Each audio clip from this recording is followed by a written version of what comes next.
एक कदम ईश्वर की ओर। वैराग्य प्रकरण 21वां सर्ग। प्रत्यक्ष नरक समूह भूत संपूर्ण अंगों वाली तथा मनुष्यों के नरक पतन की हेतु स्त्रियों की निंदा। श्री रामचंद्र जी ने कहा, मुनिवर, नस और हड्डियों के ग्रथन से शोभित मांसमयी स्त्री के रथ, गाड़ी आदि के समान चंचल शरीर रूप पिंजड़े में जिसे युवक रमणीय सा समझते हैं, वह कौन वस्तु है, अर्थात कुछ नहीं है। हे प्रियजन, त्वचा, मांस, रक्त और अश्रुजल को अलग करके नेत्र को देखो। यदि वह रमणीय है तो उस पर आसक्ति करो, यदि रमणीय नहीं है तो क्यों व्यर्थ ही उस पर मोहित होते हो। अर्थात नेत्र, त्वचा, मांस, रक्त और आंसू, इनसे अतिरिक्त वस्तु नहीं है। इन्हीं के समुदाय का नाम नेत्र है। भला बतलाओ तो त्वचा आदि में गर्हितता के सिवा रमणीयता क्या है? स्त्री का शरीर क्या है? उसका कुछ अंश केश है, कुछ अंश रक्त है और कुछ अंश मांस आदि है। इन सब में रम्यता कहाँ है? ये सब नितांत घृणास्पद और हेय है। इस कारण विवेक संपन्न प्राज्ञ पुरुष को स्त्री के शरीर से क्या काम है, अर्थात वह उसे निंदनीय ही समझते हैं, रमणीयता का लेश भी उसमें नहीं देखते। हे बंधुगण, बहुमूल्य वस्त्र और कस्तूरी, केसर आदि के लेप से जो संपूर्ण मनुष्यों के शरीर कभी बार बार सुशोभित हुए थे, उन्हें समय पाकर गीध, सियार आदि मांसाहारी जीव नोच दबोच कर खाते हैं। यही उनका अंतिम परिणाम है।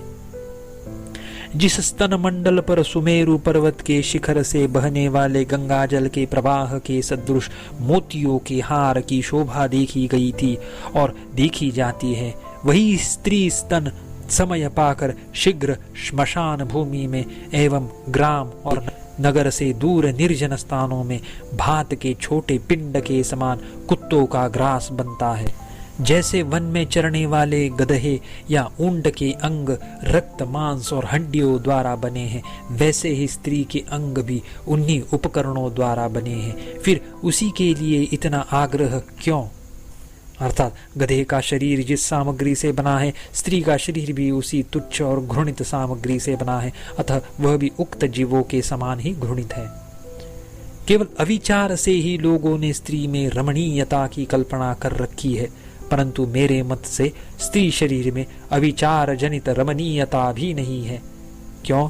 क्योंकि स्त्री में जो रमणीयता की प्रतीति होती है, उसका कारण एकमात्र मोह है। सीप में जो चांदी की कल्पना होती है, वहां पर सीप रूप, अधिष्ठान और अज्ञान दोनों रहते हैं, किंतु यहाँ पर अधिष्ठान का अभाव है, अतएव यह केवल अज्ञान जनित ही है। हे मुनीश्वर, मद से अनेक प्रकार का आनंद देने वाली और पतन, दंगा, फसाद आदि विविध अनर्थ कराने वाली, मदिरा में और काम से विविध आनंद देने वाली और स्वयं काम विकार से युक्त स्त्री में क्या अंतर है? यह भाव है कि स्त्री काम द्वारा विविध प्रकार के उल्लासों को देती है और स्वयं काम विकार से युक्त रहती है, और मदिरा मादक शक्ति द्वारा विविध प्रकार के उल्लासों को देती है और स्वयं जब आदि के विकार से या स्खलन, कलह आदि विकार से युक्त है। इसलिए दोनों समान है। अर्थात जैसे श्रेय चाहने वाले पुरुष के लिए मदिरा हेय है, वैसे ही स्त्री भी हेय है। मुनि जी, ललना रूपी आलान में, हाथी को बांधने के स्तंभ में, मद रूपी मोह से सोए जैसे मनुष्य रूपी हाथी परिपक्व शम रूपी अंकुश के प्रहारों से विवेक को प्राप्त नहीं होते हैं। अर्थात जैसे बंधन स्तंभ में मद से सुप्त प्राय हाथी कठोर अंकुश के प्रहारों से नहीं जगता, वैसे ही स्त्री के समीप मोहवश सुप्त प्राय मनुष्य तीव्र शम, दम आदि से विवेक को प्राप्त नहीं होते। जैसे काजल को धारण करने वाली अग्नि की ज्वाला दाहक होने के कारण छूने के अयोग्य है, और नेत्रों को प्रिय लगने वाली अग्नि की ज्वाला तिनकों को जला डालती है, वैसे ही केश और काजल को धारण करने वाली छूने के अयोग्य नेत्रों को सुखदायक पाप रूपी अग्नि की ज्वाला रूप स्त्रियां मनुष्य को जला डालती हैं।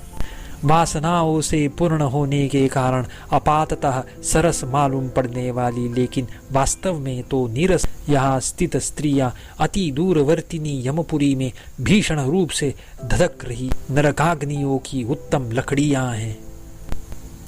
स्त्री लंबी रात्रि के समान व्यर्थ है।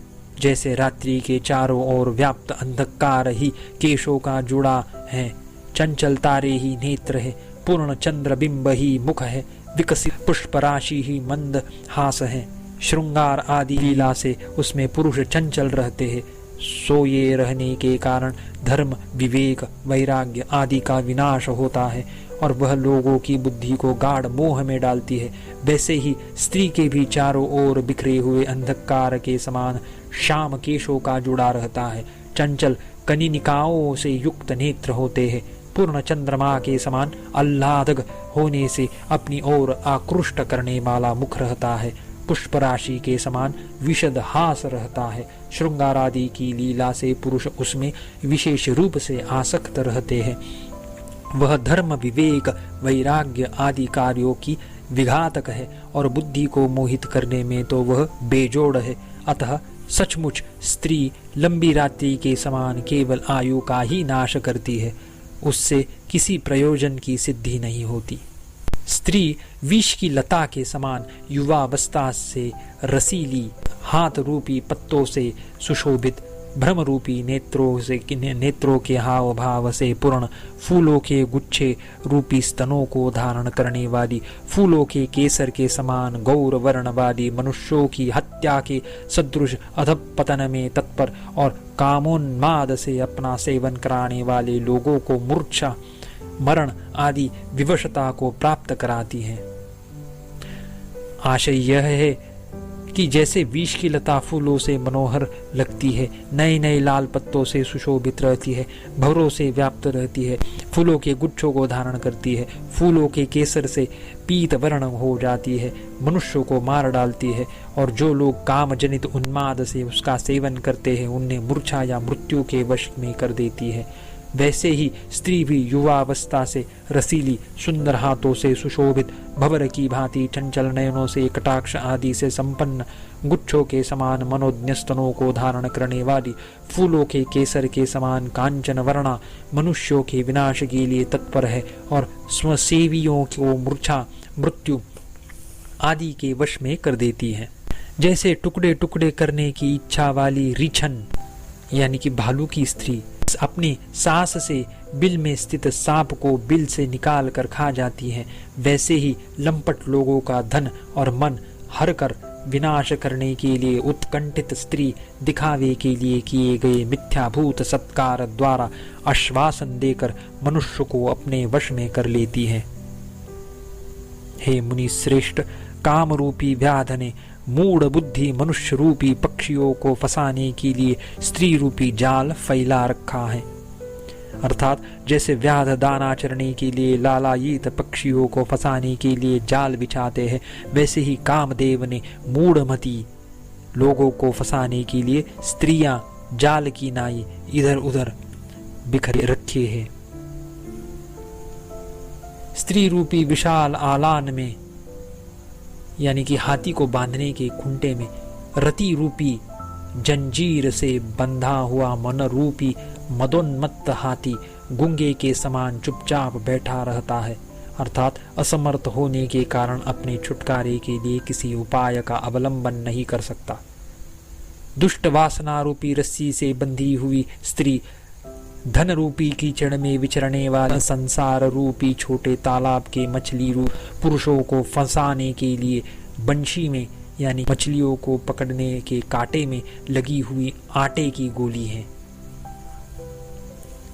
अर्थात जैसे मछुए की बंसी में लगी गोली कीचड़ में इधर उधर चलने वाली छोटी बरसाती तालाब की मछलियों को बंधन में डालकर मरवा देती है, वैसे ही दुर्वासना से पूर्ण नारी धन लोलुप संसारी पुरुषों को बंधन में डालकर नष्ट कर देती है। जैसे घोड़ों के लिए अश्वशाला बंधन है, हाथियों के लिए आलान बंधन है और सांपों के लिए मंत्र बंधन है, वैसे ही पुरुषों के लिए नारी बंधन है। हे मुनिवर, विविध रसों से पूर्ण भोग की भूमि यह विचित्र पृथ्वी स्त्रियों के ही सहारे दृढ़ स्थिति को प्राप्त हुई है। इस संसार की हेतु स्त्री ही है। यदि स्त्री न होती तो संसार कभी का विलीन हो गया होता। दुख रूपी जंजीर से युक्त संपूर्ण दोष रूपी रत्नों की पेटी रूप स्त्री से मुझे कुछ भी प्रयोजन नहीं है। स्त्री दोष रूपी रत्नों को रखने के लिए संदूक है और दुख उसमें ताला बंद करने के लिए जंजीर है। अतएव दुखमय और दोषमय स्त्री की भला किस विवेकी को इच्छा होगी, यह भाव है। स्त्री के मांसमय स्तन, नेत्र, नितंब और भौह में मैं क्या करूं? वे सब अति तुच्छ है, केवल मांस जैसी घृणित वस्तु से बनी है। ब्राह्मण, स्त्री के किसी भाग में मांस की अधिकता है, किसी भाग में खून अधिक है और कहीं पर हड्डियां प्रचुर मात्रा में है। ऐसे घृणित उपादानों से उसका निर्माण हुआ है। वह भी चिरकाल तक रहे सो बात नहीं है, किंतु थोड़े ही दिनों में वह जीर्ण शीर्ण हो जाती है। पूज्यवर, जिन्हें अदूरदर्शी पुरुषों ने बड़े लाड़ प्यार से पाला पोसा, वे प्रियतमा समय पाकर श्मशान में छिन्न भिन्न होकर सोती है। अर्थात कहीं उनका सिर पड़ा है तो कहीं हाथ पड़े हैं, कहीं पैर पड़े हैं और कहीं दूसरे अंग। ब्राह्मण, प्रिया के जिस मुख में प्रियतम पति ने बड़े प्रेम से कपूर, कस्तूरी, गोरोचन, केसर, चंदन आदि से भांति भांति के तिलक आदि बनाए थे, वही मुख थोड़े दिनों में निर्जन वन में सूखता है। उनके शरीर के रक्त को धूली सुखाती है और मांसाहारी जीव भी झुंड के झुंड उन पर टूटते हैं। उनके चाम को सियार नोच नोच कर खाते हैं और उनका प्राणवायु आकाश में चला जाता है। हे संसार स्थित लोगों, स्त्री के अंगों का थोड़े ही काल में होने वाला यह परिणाम मैंने आप लोगों से कहा, उसमें आप लोग क्यों मोह कर रहे हैं? ऐसे नाशवान स्त्री के शरीर की सुंदरता और सत्यता का भ्रम निर्मूल है। स्त्री क्या है? 5 भूतों के समुदाय से बना हुआ अंगों का संगठन ही स्त्री है। तनिक भी विवेक बुद्धि वाला पुरुष राग का वशवर्ती होकर उस पर कैसे आसक्त हो सकता है? अर्थात जो अज्ञानी है वे भले ही उसे सत या उपादेय समझे, पर ज्ञानी उसको कैसे उपादेय समझेगा? जैसे शाखा प्रशाखा से जटिल बहुत से कड़ुए और खट्टे फलों से लदी हुई सुताला लता बड़ी ऊंचाई तक फैलती, वैसे ही मनुष्यों की कांतानुसारिणी यानी स्त्री के कारण होने वाली चिंता अनेक खट्टे फलों से पूर्ण होती हुई बहुत बड़े विस्तार को प्राप्त होती है।